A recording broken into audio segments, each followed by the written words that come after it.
This is it, isn't it? I mean, this is what my life's gonna be like. My mom there, my dad there. Welcome to MsMojo, and today we're counting down our picks for the top 20 times friends tackled serious issues. Guess I just never think of money as an issue. That's because you have it. That's a good point. For this list, we'll be looking at the most notable instances where this fan-favorite comedy explored deep topics and gave us something to think about. Plot points will be discussed, so consider this your official spoiler alert. Did we miss a poignant moment? Let us know in the comments below. Number 20. Wanting to be a mother. Monica dating Dr. Richard Burke may have seemed unconventional at first, but as it turns out, it was one of the best relationships either of them ever had. Do you ever, think about the future? Sure I do. Yeah? Am I in it? Honey, you are it. So why did it all fall apart? Friends made a bold decision in showcasing how the desire to have your own kids can derail even the best relationships. Richard had already been there and done that, and was ready to enjoy his golden years. But Monica wanted to experience becoming a new mother herself. I want to have a baby. But I don't want to have one with someone who doesn't really want to have one. Watching her choose that over this love isn't easy because we see how difficult it is for her. But it does highlight how we all need to be honest with ourselves about what we really want out of life. It may not be ideal, but I'm so ready. You know, I see the way Ben looks at you. It makes me ache, you know? Number 19. Marrying a Barry. Harold and Susan's wedding stands out for its trailblazing portrayal of gay marriage, but there was a lesser-known topic that also got highlighted in the same episode. Rachel learns her mom wants to divorce her dad, which, of course, is shocking. For me? Well, not just for you. Well, what do you mean? I'm, considering leaving your father. But what she and the audience learn is that her mother was inspired by her bold choice to leave Barry. Unlike her daughter, Sandra didn't walk away and ended up married to someone she didn't love. Well, I guess I figured of all people you would understand. Why on earth would I understand this? You didn't marry your Barry, honey. But I married mine. She finally chooses happiness over convenience and family pressures, which isn't always easy to do. It's great to want to settle down and start a family, but it's important to do so in a way that makes you happy. Number 18. Dealing with divorce. Having been divorced 3 times, Ross knows all about the perils of marital dysfunction. Yet, despite his own difficulties, it's Chandler, and to a lesser degree Rachel, who have had to live through parental divorce.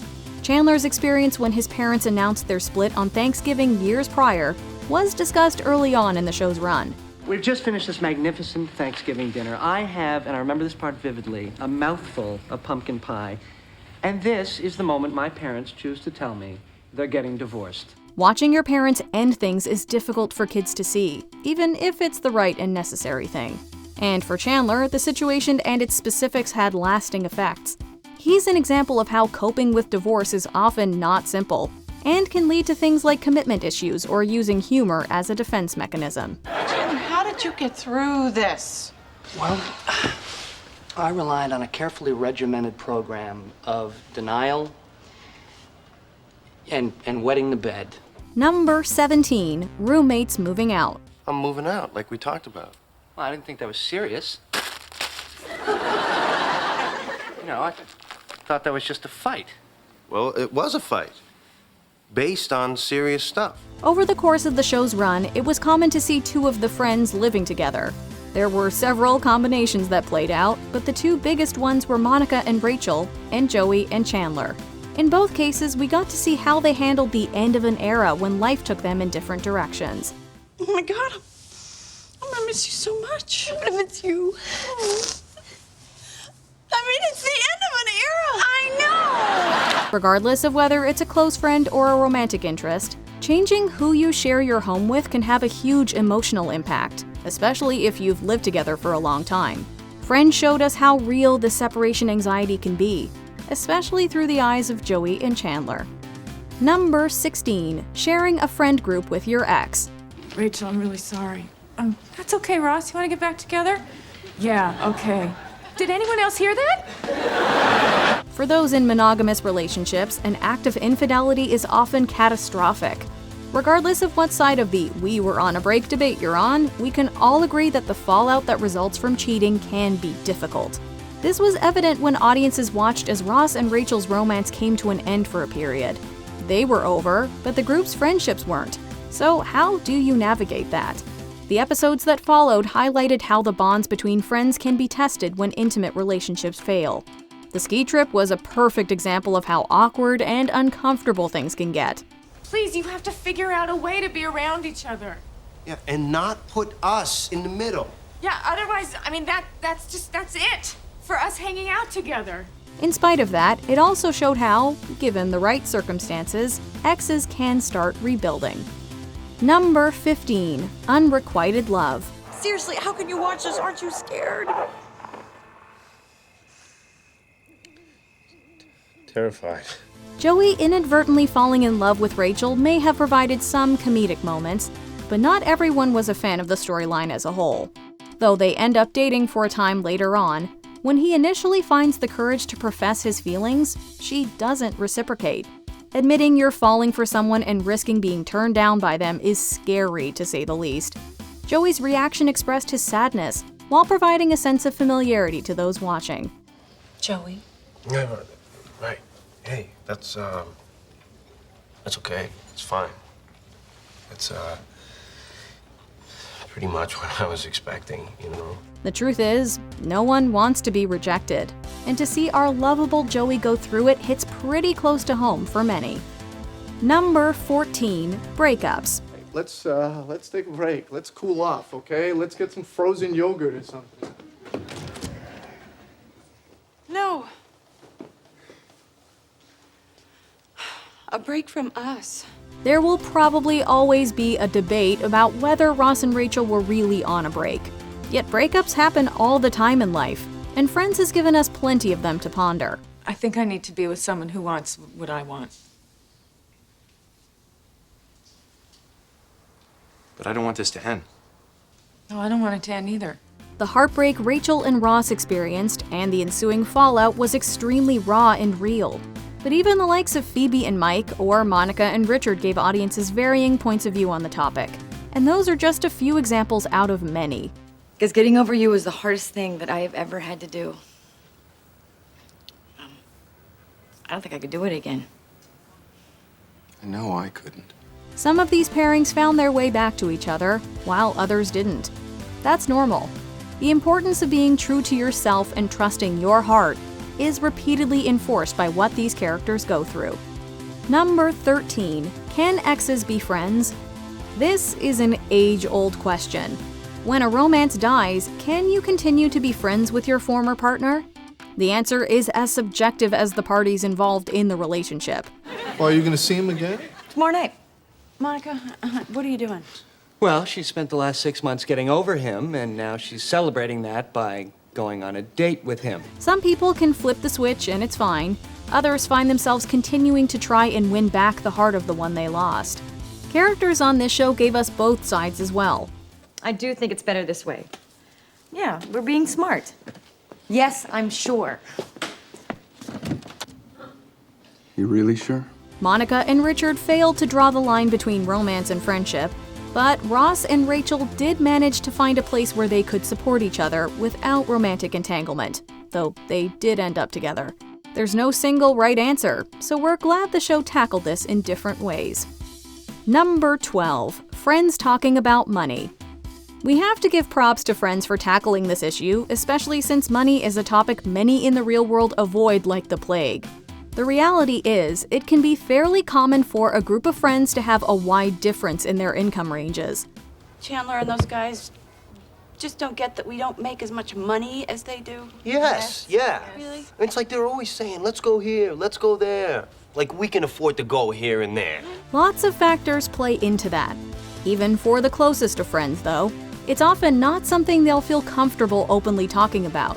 Instead, unspoken resentment can build up within those who perhaps don't have the financial freedom others do, especially if their realities aren't respected. Watching Joey, Rachel, and Phoebe confront the others about money showed audiences that it's important to be honest about these things with those who matter most to us. Like? Charity. Charity? We're just trying to do a nice thing here. Yeah, but Ross, you have to understand, your nice thing makes us feel about this big. Number 11. Healthy male affection.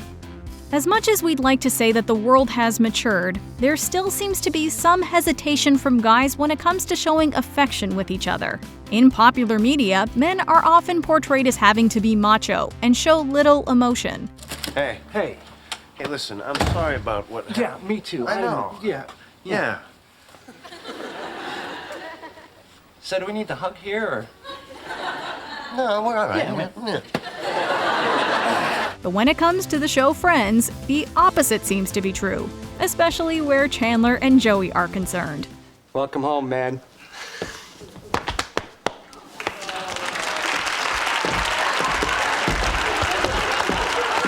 These two best friends were seen hugging it out on countless occasions over the show's 10-year history. It's a nice illustration of how friends could be willing to go against norms and embrace what true friendship can be about. Yeah, we're gonna be fine. Get out. Yeah? Yeah, you did some real good thinking in there. And this is... Number 10. Surrogacy. I guess this just brings back memories, you know, from when I gave birth to my brother's triplets and I had to give them up. One of the more memorable plot lines on Friends was Phoebe's selfless act of carrying Frank Jr. and Alice's babies. I know it's gonna be like a million times harder to give up a baby, but oh my God. It's gonna feel like a million times better, right? The idea of having Phoebe become pregnant came out of the real-life pregnancy of Lisa Kudrow. Producers wanted to find a way to incorporate her pregnancy into the show, and the surrogacy plot made the most sense. And I promise that I'll keep you safe and warm until, you're ready to have them take you home. Along with touching on the real-life struggles of couples trying to conceive, it also speaks to unconventional family beginnings. Surrogacy, adoption, and even one-night stands all played roles in kicking off families while this show was on the air. Number 9. Single motherhood and co-parenting. To the surprise of many, Season 8 introduced Rachel's pregnancy. Ross.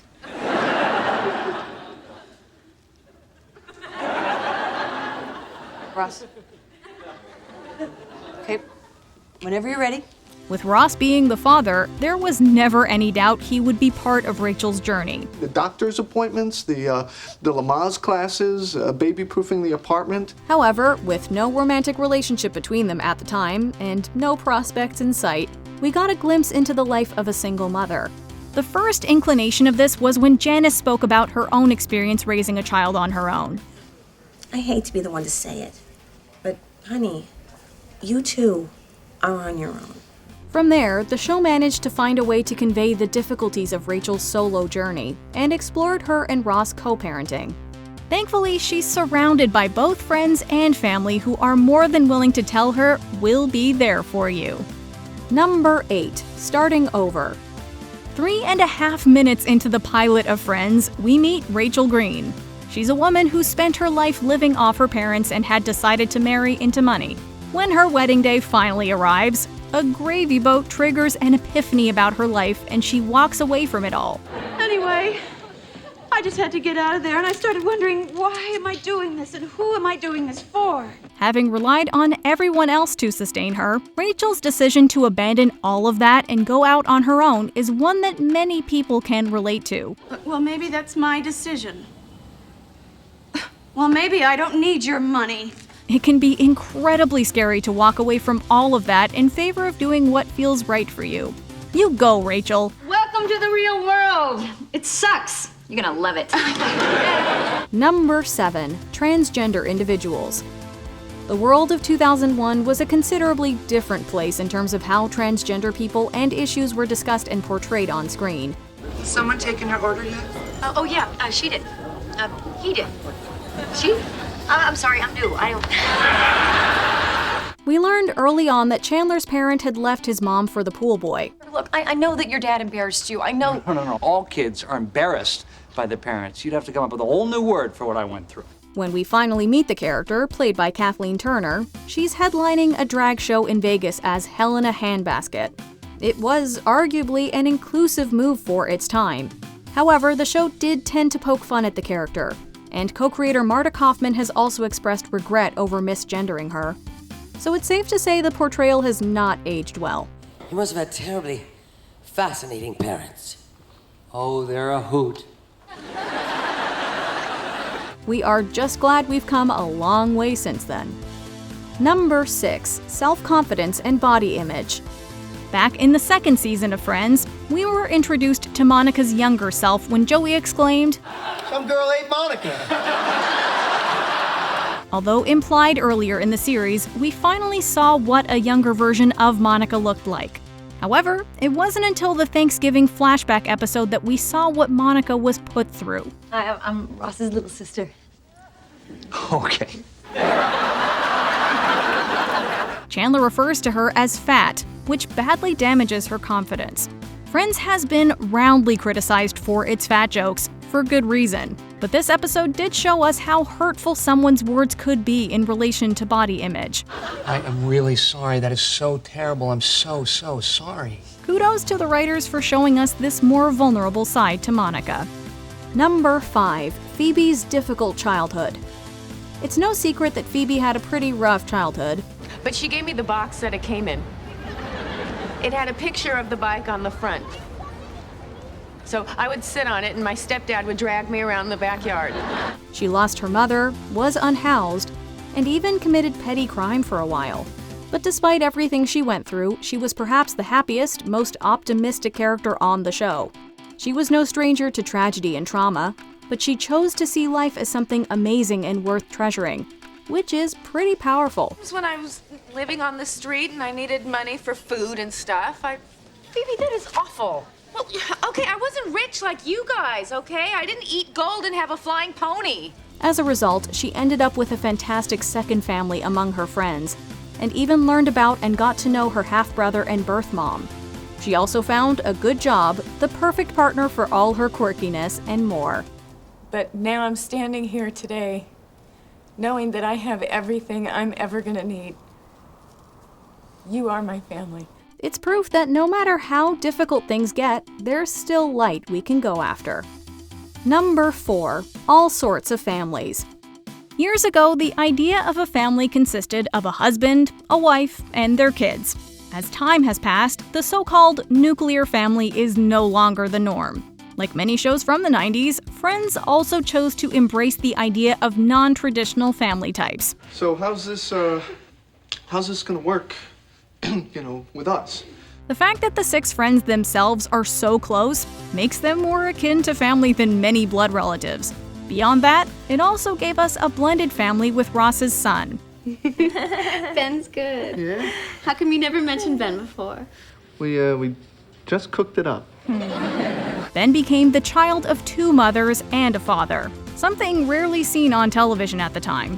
Coming from an era that was less accepting of such things, this was a more modern direction to examine the family unit. You get to go home with the baby, okay? Where does that leave me? You get to be the baby's father. Everyone knows who you are. And who am I? There's Father's Day, there's Mother's Day, there's no Lesbian Lover Day. Every day is Lesbian Lover Day. Number 3. Alcohol use disorder. Since Friends focused so much time on the coffee house, it was rare to see them drinking something other than a latte. What do you say we make these coffees Irish? Yet, when Monica gets back together with her old boyfriend Fun Bobby, somehow they burn through 5 bottles of wine. It's here where they discover that Bobby is only fun because of how much he drinks. Did you notice how he always starts his stories with, okay, I was so wasted, or, oh, we were so bombed, or, oh, whoa, so I wake up and I'm in this dumpster in Connecticut. Once he's dry, Chandler quips that he's now ridiculously dull, Bobby. But of course, this touches upon the character's struggles with alcohol use, something many can relate to. Despite his now tamer demeanor, we were glad to see Bobby taking the right steps on the road to becoming sober.